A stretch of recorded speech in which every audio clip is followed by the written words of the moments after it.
सबसे बड़ी खबर आज की यह है कि देश के अंदर कोरोना की रफ्तार जिस तेजी से आगे बढ़ रही है उसकी मिसाल बीते 24 घंटे हैं, क्योंकि बीते 24 घंटे में अभी तक का सारा रिकॉर्ड टूट गया। 56,282 नए मामले एक दिन में सामने आए हैं। 904 लोगों की मौतें एक दिन में हुई हैं, जो एक दिन का आंकड़ा आया है। 19,64,537 के आसपास में यह आंकड़ा कोरोना संक्रमितों का देश के अंदर पहुंच चुका है, यानी कि यह संख्या करीब करीब 20 लाख के आसपास पहुंच चुकी है। और ऐसे में देश विश्व के पटल पर तीसरे नंबर पर देश है, जहां पर सबसे ज्यादा संक्रमितों की संख्या, पहले नंबर पर अमेरिका है, दूसरे पर ब्राजील है और तीसरे पर भारत है। मगर बीते 24 घंटे में सबसे ज्यादा जो मामले सामने आए हैं उसमें देश भारत नंबर 1 पर है, क्योंकि करीब 55 से 56,000 के आसपास बीते 24 घंटे में अमेरिका में केस आए हैं, वहीं पर 54,000 के आसपास में ब्राजील में केस आए हैं। लेकिन 56,000 से ज्यादा नए मामले भारत में सामने आए हैं। तो कुल इस तरीके से देश के अंदर संक्रमितों की संख्या बढ़कर के करीब करीब 20 लाख के आसपास पहुंच गई है। यह स्थिति थोड़ी सी डराने वाली है, क्योंकि संख्या तेजी से बढ़ रही है। रुख अपने सहयोगी की तरफ करते हैं। हमारे साथ में अमित दुबे इस वक्त सीधे जुड़ रहे हैं। अमित, अब माना ऐसा जा रहा था कि टेस्टिंग की प्रक्रिया और बढ़ी है, संख्या और बढ़ी है, जो फैसिलिटीज हैं, जो दिशा निर्देश है, उनका सख्ती से और पालन किया जा रहा है, और ऐसे में कहीं ना कहीं अब अंकुश लगेगा। मगर पहली बार 56,000 के पार यह आंकड़ा बीते 24 घंटों में हुआ है, और कहीं ना कहीं 24 घंटों में अमेरिका और ब्राजील से ज्यादा यह आंकड़ा सामने आया है। चिंता वाली खबर है स्वास्थ्य महकमे के लिए, प्रशासन के लिए।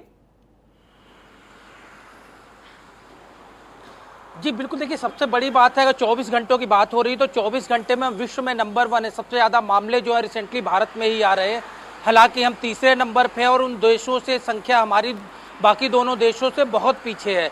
लेकिन अगर मौतों की बात करें तो आज भी मौतों का आंकड़ा बढ़ा है, और जहाँ तक मामलों की बात है तो लगभग 10 दिनों की हम बात करें, 10 दिनों से 50,000 के ऊपर मामले बने हुए हैं, और आज भी सेकेंड हाईएस्ट, इससे पहले 57,000 से ऊपर मामले निकले थे, आज 56,000 से ऊपर मामले हैं।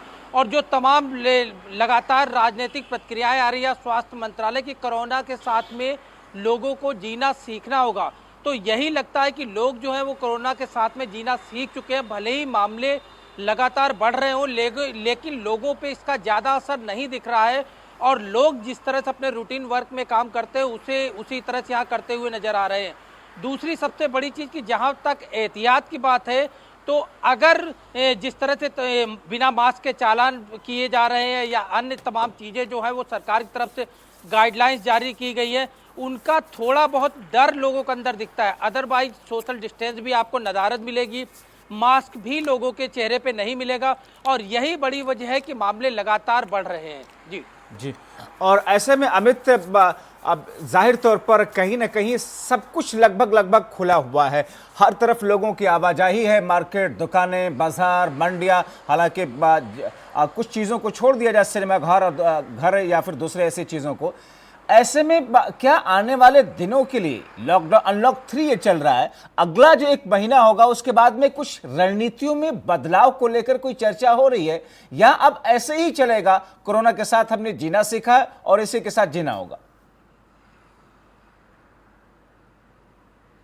देखिए, स्वास्थ्य मंत्रालय और केंद्र सरकार की प्राथमिकता है कि ज़्यादा से ज़्यादा टेस्ट किए जाए, जो संक्रमित है उन्हें आइसोलेट किया जाए, जिससे कि मामलों को, जिस तरह से मामले निकल रहे हैं, खासतौर पे उन लोगों को अगर अलग किया जा सकता है तो ऐसे में संक्रमण की प्रक्रिया को रोका जा सकता है। जहाँ तक दवाइयों का, अगर वैक्सीन की बात करें तो वैक्सीन का सिर्फ ट्रायल जो है वो कई देशों में चल रहा है, यहाँ तक कि कोवैक्सीन का ट्रायल भारत में भी लगातार चल रहा है।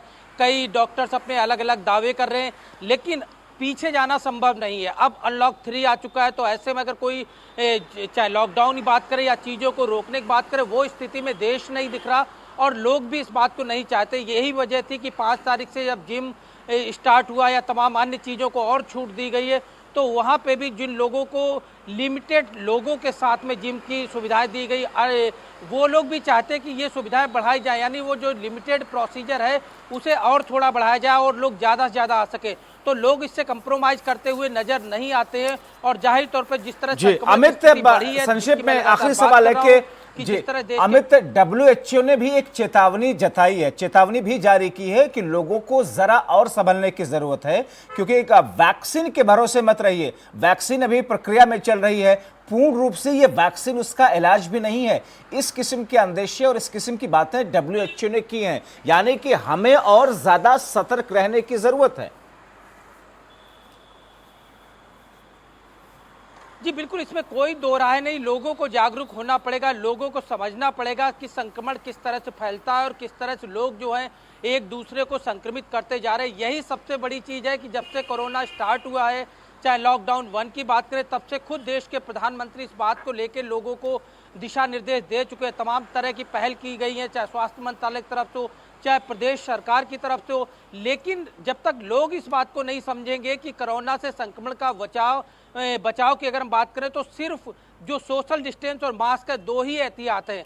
लेकिन अगर लोग इस पर ध्यान नहीं देते तो जिस तरह संक्रमण की स्थिति अभी बनी हुई है ऐसे ही बढ़ती चली जाएगी, क्योंकि सरकार की प्राथमिकता है ज़्यादा से ज़्यादा टेस्ट करवाने और जैसे जैसे टेस्ट की प्रोसीजर बढ़ेगा वैसे वैसे मामले भी ज़्यादा सामने निकल के आएंगे। जी चलिए, बहुत शुक्रिया इन तमाम जानकारी के लिए।